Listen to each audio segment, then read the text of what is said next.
انہوں نے مفتی بٹھائے، مولوی بٹھائے، قوانین بنائے تاکہ یہ بزنس چلتا رہے۔ امام نے اس بزنس کو ختم کیا، کیونکہ عمر کے زمانے کے بعد سب سے زیادہ فتوحات اسلامی ہوئی۔ پھر 20 سال معاویہ کا زمانہ، جب فتوحات اسلامی ہوئیں تو روم سے غلام، ایران سے غلام، مصر سے غلام، بھرمار تھی غلاموں کی۔ کیا آپ سنتے ہیں جس نے قتل کیا خلیفہ ثانی کو، وہ بھی مثلاً ایک ایرانی تھا، وہ بھی غلام تھا، کسی صحابی کا غلام تھا۔ اور یہ غلام جب اس معاشرے میں آتے تھے، ایسا نہیں کوئی ان پڑھ ہوتے تھے۔ خود فیروز جس نے جناب عمر پہ وار کیا، یہ انجینئر تھا، یعنی جب اس معاشرے سے آتے تھے، یہ پڑھے لکھے لوگ تھے، لیکن یہاں ان کو جھاڑو دلواتے تھے، یہاں ان سے کام کرواتے تھے، تو غلاموں میں ایک احساس کمتری پیدا ہوتا تھا۔ امام نے سب سے پہلے ان نئے آنے والے مسلمانوں کو خریدا۔ کہ آپ پھر دیکھتے ہیں 7ویں امام کے زمانے میں ایک بندہ اہواز سے آ رہا ہے، 11ویں امام کے زمانے میں ایک بندہ قم سے آ رہا ہے، کہ وہ ہمارے معصومین قم تک نہیں گئے، ہمارے معصومین اہواز تک نہیں گئے، لیکن ایک شیعہ اہواز سے آ رہا ہے، ایک شیعہ قم سے آ رہا ہے۔ دور دراز علاقوں میں، کیونکہ یہ غلام وہیں سے آئے تھے، امام خریدتے تھے، بندہ غلام تھا۔ آج میرا غلام ہے، میں نے فلاں کو بیچا، فلاں اس نے بیچا، ان کی پوری زندگی غلامی میں گزر جاتی تھی۔ ایک تو امام نے غلامی کے کانسیپٹ کو، اس معاشرے کی لعنت کو ختم کرنے کے لیے 50,000 کے قریب، جب غلام کہتے تھے علی بن الحسین آپ کو غلام کی ضرورت نہیں، آپ پھر بھی خرید رہے ہو، مولا کہتے تھے میں خرید نہیں رہا، میں اس کو آزاد کرنے کے لیے اپنے پاس لا رہا ہوں۔ 1 سال سے زیادہ کسی غلام کو نہیں رکھا، 50,000 کے قریب غلام خریدے، آزاد کیے۔ یہی روش امام حسن کی تھی، یہی روش امام حسین کی تھی، یہی روش امیر المومنین کی تھی، اور یہی روش رسول خدا کی تھی کہ بلال کو خریدا اور آزاد کر دیا۔ کئی ایسے غلام خریدتے تھے، آزاد کرتے۔ جناب جون غلام امام حسین، امام حسین نے اسے کب کا آزاد کر دیا تھا، لیکن تربیت اہل بیت میں رہنے کے بعد یہ جانے کے لیے تیار نہیں ہوتے تھے۔ آپ بارہا سنتے ہو کہ اسی غلام نے کل واقعہ سنایا کہ دعا کی کہ پروردگارہ زندگی تب تک پسند تھی جب تک زین العابدین کے پاس تھا، لیکن اب زندگی نہیں پسند۔ اس فقیر کا آپ واقعہ سنتے ہو کہ جب کہتا ہے 3 دن گزر گئے، میرا دوست مجھے کھانے کھلانے کے لیے نہیں آیا۔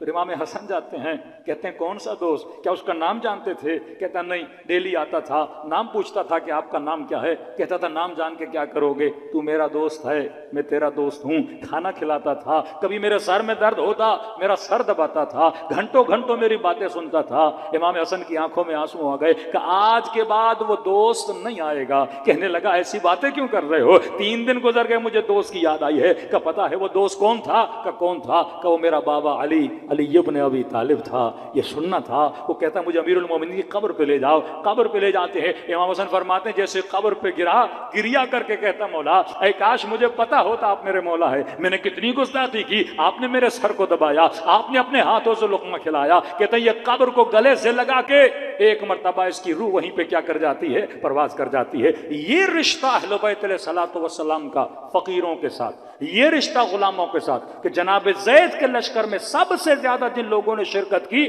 وہ امام زین العابدین کے آزاد کردہ غلاموں کی شرکت تھی۔ دوسرا سب سے بڑا کام جس کی طرف توجہ کم جاتی ہے وہ ہے امام زین العابدین کی دعائیں۔ قرآن کی آیت ہے نا، خدا یہود کے لیے کہتا ہے کہ لعنہم اللہ، خدا نے ان پہ لعنت کی، یہودیوں کو کہتا ہے۔ کیوں لعنت کی؟ کیونکہ انہوں نے اللہ کے عہد کو توڑا۔ جب بندہ کہتا ہے نا اشہد ان لا الہ الا اللہ، یہ عہد ہے، میثاق ہے پروردگار عالم کے ساتھ۔ اشہد ان محمدن رسول اللہ، یہ میثاق ہے رسول خدا کے ساتھ۔ کہا انہوں نے عہد توڑا، موسیٰ کے ساتھ جو وعدہ کیا وعدے کو توڑا۔ وعدے کے توڑنے کے نتیجے میں اللہ کہتا ہے میں نے ان پہ لعنت بھیجی۔ لعنت بھیجنے کے نتیجے میں اللہ کہتا ہے ان کے دل قسی ہو گئے۔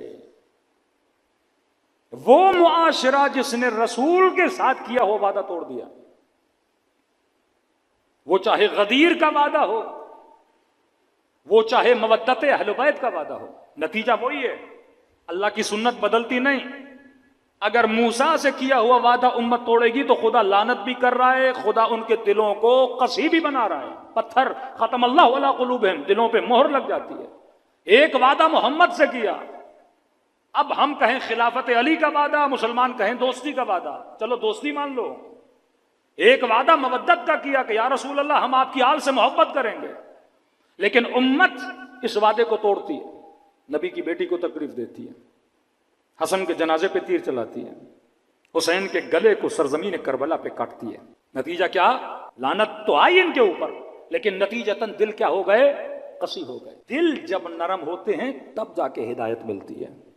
اب امام زین العابدین ایک ایسے معاشرے میں، قاسیۃ القلوب، ایک ایسا معاشرہ ہے جو قسی القلب معاشرہ ہے، اس معاشرے کو زین العابدین ہدایت کیسے دیں؟ کربلا کے میدان میں تبلیغ کرنے والا کوئی عام مولوی نہیں، حسین ابن علی ہیں۔ کتنے خطبے امام حسین نے کربلا میں، لیکن اثر نہیں ہو رہا ان کے دلوں پہ، کیونکہ وعدہ توڑا ہوا ہے، دل قسی ہو چکے ہیں۔ امام زین العابدین اس معاشرے کی اصلاح کیسے؟ غلاموں کو لا کے اصلاح کر رہے ہیں، کیونکہ یہ غلام ہے، قاسیت القلوب نہیں ہے، نیا مسلمان ہے، اسے اسلام کا نہیں پتا، اس کی ہدایت تو امام کے لیے آسان ہے کیونکہ دل نرم ہے، زین العابدین کی باتوں کا اس کے دل پہ اثر ہوگا۔ لیکن اہل مدینہ جن کو حسین پکارتے رہے، بلاتے رہے، امام حسین کی مدد کے لیے نہیں گئے۔ اہل مکہ امام حسین کے لیے مدد کے لیے نہیں گئے۔ فرزند رسول حل من ناصرین کی آواز دیتے رہے، مدد کے لیے نہیں گئے۔ دل قسی۔ اب دل نرم کیسے ہوگا؟ دل نرم ہوتا ہے توبہ سے، دل نرم ہوتا ہے آنسوؤں سے۔ یہ ذکر حسین کیوں ضروری ہے؟ غم حسین کیوں ضروری ہے؟ کہ امام حسین نہیں چاہتے ان کے شیعوں کے دل سخت ہو جائیں، تبھی اتنی روایتیں ہیں، رو رلاؤ مجھے دنیا کا ایک مکتب دکھاؤ جن کے پاس اتنے آنسو ہیں جتنے حسینیوں کے پاس ہیں۔ یہ دنیا کی واحد قوم ہے جو رونے میں بھی خوش ہوتی ہے، مس کرتی ہے کہ امام حسین پہ میں نے رونا ہے، اس رونے میں اس کو لذت و سکون ملتا ہے۔ ساری قوموں کے پاس علم ہے، قلم ہے، جہاد ہے، توبہ کے آنسو ہیں، لیکن کسی قوم کے پاس غم حسین کا آنسو نہیں ہے۔ یہ صرف خدا نے آپ کو دیا ہے تاکہ ہمارے دل کیا نہ ہو جائیں؟ قسی نہ ہو جائیں۔ اتنی دعائیں پڑھی تاکہ ان کے دلوں کو کیا کیا جائے؟ نرم۔ یہ ٹریننگ دے رہے ہیں امام زین العابدین۔ کبھی بازار میں جاتے ہیں، مجمع میں، تاکہ لوگ روئیں، ان کے دل نرم ہوں۔ یہ روئیں گے نہیں تو ان کو ہدایت کیسے ملے گی؟ اے کسائی بتا، تو نے حیوان کو ذبح کرنے سے پہلے پانی پلایا تھا؟ کیوں ضرورت ہے سوال کرنے کی مولا؟ اور بیچ بازار میں جا کے سوال کر رہے ہیں۔ کوئی دوسرا امام آپ کو نظر آتا ہے کہ وضو کرتے ہوئے روئے؟ کسی جوان کی شادی میں جائے روئے، کسی چھوٹی بچی کو دیکھے روئے، بازار میں جائے کسی حیوان کو ذبح ہوتے ہوئے دیکھے روئے، کسائی گوشت بے رہا ہے گوشت کو دیکھ کے روئیں؟ کوئی امام نہیں ملتا، کیونکہ امام کا زمانہ قاسیت القلوب کا زمانہ ہے، دل قسی ہو چکے ہیں شہادت حسین کے بعد۔ یہ لوگ سن رہے ہیں، سمعت بذالک فرضیت بہ، انہوں نے سنا اور قتل حسین پہ راضی ہو گئے۔ جس طرح آج کا معاشرہ بے حس معاشرہ کہ اسے یہ فکر نہیں کہ یزید لعنتی ہے کہ نہیں، اس پہ لعنت بھیجنی ہے کہ نہیں، یہ قاسیت القلوب ہے۔ تبھی وہ لوگ جو یزید پہ لعنت نہیں بھیجتے، خدا نے شکلوں پر بھی پھٹکار ڈالی ہوئی ہے ایسے لوگوں کے۔ آپ دیکھیے نا، ہم چھوٹے ہوتے تھے جب پاکستان آئے تو اپنے والد کو کہتے تھے یہ پاکستان میں بعض لوگوں کی شکلیں ایسے کیوں ہوتی ہیں۔ اب میں اس شعبے کا نام نہیں لوں گا، کہیں برا نہ لگ جائے بعض لوگوں کو۔ میں نے کہا ان کی شکل دیکھ کے بندے کو خوف لگتا ہے، کھڑا ہماری حفاظت کے لیے لیکن لگتا ہے کوئی ڈاکو کھڑا ہے۔ تو کہیں اتنی رشوت لیتے ہیں، اتنی رشوت لیتے ہیں، اتنی رشوت لیتے ہیں، خدا شکلوں پہ پھٹکار ڈال دیتا ہے، شکلوں پہ نحوست آ جاتی ہے۔ جو یزید پہ لعنت نہ بھیج سکے، کسائی سے پوچھ رہے ہیں بتا تو نے پانی پلایا کہ نہیں؟ وہ کہتا جی مولا میں نے پلایا۔ کہ بتا تو نے کسی اور حیوان کے سامنے ذبح تو نہیں کیا؟ کہتا نہیں مولا مجھے پتا ہے حیوان کو حیوان کے سامنے ذبح نہیں کیا جاتا۔ بتا جب تم نے چھری چلائی تھی چھری کو تیز کیا تھا کہ نہیں؟ جی مولا مجھے پتا ہے چھری کو تیز کیا جاتا ہے۔ پھر وہیں بیٹھ کے رونے لگتے ہیں، میرے بابا کے گلے پہ چھری چلی، تیز نہیں کیا۔ تو نے حیوان کو پانی پلایا، انہوں نے میرے اصغر کو پانی نہیں پلایا۔ تو نے بکرے کو بکرے کے سامنے ذبح نہیں کیا، انہوں نے بھائی کو بہن کے سامنے ذبح کیا، تاکہ دل نرم ہو جائیں۔ یہ لوگ روئیں، وَبْكُوا كَثِيرًا وَاضْحَكُوا قَلِيلًا، اللہ کہتا ہے زیادہ رویا کرو کم ہنسا کرو۔ دوسرا، انہوں نے آل محمد کو اپنی سلواتوں سے کاٹ دیا تھا، کہ میں نے کل عرض کیا کہ صلح امام حسن اور شہادت امام حسین میں 20 سال کا فاصلہ ہے۔ 20 سال میں کس کی حکومت تھی؟ امیر شام کی حکومت۔ جن لوگوں کو کوفے میں رکھا گیا تھا وہ لوگ تھے جو امیر المومنین کے محب نہیں تھے۔ عمرو عاص کا بیٹا، خالد کا بیٹا، مغیرہ، زیاد ابن ابی، یہ وہ لوگ ہیں جو معصومین سے زیادہ محبت نہیں کرتے تھے۔ اور امیر المومنین کے جو محب تھے، یا ان کو نکالا گیا یا ان کو مارا گیا، کہ محرم کے 2 دن پہلے جناب میثم تمار کو شہید کر دیا جاتا ہے، بس پتہ لگے یہ علی کا چاہنے والا ہے، قتل کر دیا جاتا تھا۔ اب 20 سال کا اتنا لمبا عرصہ، ظاہر ہے اس عوام پر اتنے اثرات اس معاشرے کے پڑے تھے، تو محمد اور آل محمد آتا تو سب سمجھ جاتے نا، آل کو نکال دیا انہوں نے۔ کسی آپ دعائے کمیل پڑھتے ہیں، صلوات اس میں نادر و شادر آخر میں، دعائے عرفہ پڑھتے ہیں، صلوات نادر و شادر ہے، بہت کم ہے. لیکن آپ مولا زین العابدین کی جتنی دعائیں اٹھائیں، ہر دوسری لائن میں ایک صلوات ہے. کیوں؟ تاکہ اس معاشرے کو محمد کے ساتھ آل محمد سننے کی عادت ہو جائے، تاکہ معاشرے کو پتا چلے کہ آل محمد کی قیمت، آل محمد کا وقار، آل محمد کی عزت کتنی ہے. شہادت امام حسین نے کہ جب بنو عباس نے بنو امیہ کو گرانے کے لیے جو نعرہ بلند کیا تھا، وہ بھی یہ تھا، یا لسارات الحسین، کہ ہم امام حسین، ہم رشتہ دار ہیں رسول خدا کے، ہم چچازاد ہیں اہل بیت علیہ الصلوۃ والسلام کے. مامون جب امام رضا سے ملتا ہے تو رشتہ داری کرتا ہے. خلفاء میں جس خلیفے نے سب سے زیادہ اظہار محبت کیا لوگوں کو دھوکہ دینے کے لیے، مامون تھا. یہاں تک کہ ماحول ایسا بن گیا کہ وہ مدینے سے امام رضا کو اٹھا کے لاتا ہے، اپنا ولی عہد بناتا ہے. مطلب جب میں مر جاؤں تو خلیفہ کون ہے؟ امام رضا ہے، صرف لوگوں کو دھوکہ دینے کے لیے. کبھی امام رضا خراسان نہیں گئے، لیکن نیٹ ورک کتنا مضبوط ہے کہ ہزاروں کی تعداد میں لوگ صرف فرزند رسول کی ایک حدیث کو لکھنے کے لیے ہزاروں کی تعداد میں مجمع آتا ہے. اس قدر عزت و احترام عوام کے اندر آ گیا. حکومت ان کی، پیسہ ان کا، مال ان کا، لیکن یہ تربیت اہل بیت علیہ الصلوۃ والسلام کا اثر تھا کہ لوگوں کے دلوں میں اہل بیت کی محبت پھیل گئی. یہ وہی دعائیں جن دعاؤں میں اثر اتنا تھا کہ زہاد کو اپنی طرف کھینچا، عباد کو اپنی طرف کھینچا. یہ دعائیں لوگ اپنی نماز شبوں میں پڑھا کرتے تھے، اور امام کا لقب ہی پڑھا زین العابدین، سید الساجدین. کبھی سوچا ایک وہ حسین ہے کربلا میں جسے یہ کہا جا رہا ہے کہ یہ اس کا بیٹا ہے جو نماز نہیں پڑھتا.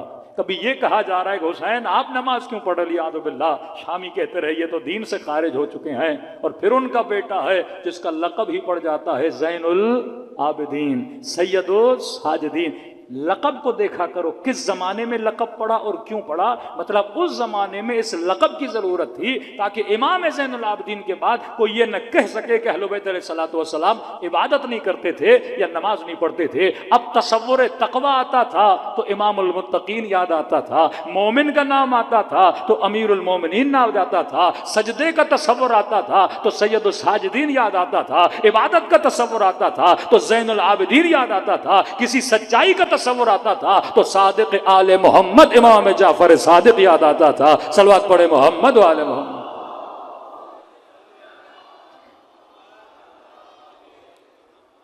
دوسرا کام جو امام زین العابدین نے کیا وہ اپنی دعاؤں کے ذریعے، مطلب یہ ہمیں ٹریننگ دے رہے ہیں، جب کبھی مجلس کے ذریعے تبلیغ کرو. اپنے زمانے کو دیکھو، آج شاید ایک مجلس کا اتنا اثر نہ ہو جتنا سوشل میڈیا کی ایک پوسٹ کا اثر ہو. آج شاید گھنٹے کی مجلس اتنا اثر نہ رکھے جتنا 2 منٹ کا کلپ اثر رکھے. تو یہ تمہارے اندر سیاست العباد کے ہر زمانے میں کس طرح تم نے کام کرنا ہے، یہ اہل بیت نے سیکرٹ چیزیں بتائی ہیں کہ کبھی ہارڈ وار کا زمانہ ہے، کبھی سافٹ وار کا زمانہ ہے. ابھی جنگ نرم ہے، جنگ سخت نہیں ہے. پہلے یہ تھا کہ وہ ملک طاقتور ہے جس کے پاس ایٹم بم ہے، جس کے پاس اسلحہ ہے، جس کے پاس فوج سب سے زیادہ ہے. آج نہیں ہے. آج جس کے پاس ٹیکنالوجی ہے، آج جس کی اکنامک سب سے زیادہ مضبوط ہے، لوگ اس کی طرف کھنچتے ہوئے جاتے ہیں. آج جس کے پاس یہ جو مختلف ٹیکنالوجیز آ رہی ہیں، انفارمیشن کا زمانہ ہے، ڈیٹا کا زمانہ، جس کے پاس ڈیٹا سب سے زیادہ، انفارمیشن سب سے زیادہ، وہ انسان کامیاب ہے. آج دشمن کے ساتھ لڑنا چاہتے ہو، یہ سوشل میڈیا کا زمانہ. امام کبھی صلح کر کے بے نقاب کر رہے ہیں، کبھی دعائیں پڑھ کے تبلیغ کر رہے ہیں، کبھی غلام خرید کے تبلیغ کر رہے ہیں. آج کے جوان کو سوچنا چاہیے، کوئی آئی ٹی میں ہے، کوئی انجینئر ہے، کوئی سائنس میں ہے، کوئی فزکس میں ہے، میں کس طرح امام زمانہ کی خدمت کر سکتا ہوں. ایک خاتون سوچے میں ٹیچر ہوں کالج میں پڑھانے جاتی ہوں، کہیں پہ جاب کرتی ہوں، میں کس طرح جناب زہرا کی خدمت کروں. میں سسٹم آف امام زمانہ کا فرد کیسے بن سکتا ہوں. اگر مجھے اس نیٹ ورک کا فرد بننا ہے تو میں نے صرف پیغام احیو امرنا، معصوم فرماتے ہیں ہمارے امر کو زندہ کرو، ہمارے فرمان کو زندہ کرو. تو جتنا آپ فرمان اہل بیت کو زندہ کریں گے اتنا یہ نیٹ ورک کیا ہوگا، زندگی اس نیٹ ورک کو ملے گی، اور جتنا یہ مضبوط ہوگا اتنی جلدی امام زمانہ کا ظہور بھی ہوگا. صلوات پڑھے محمد و آل محمد پر.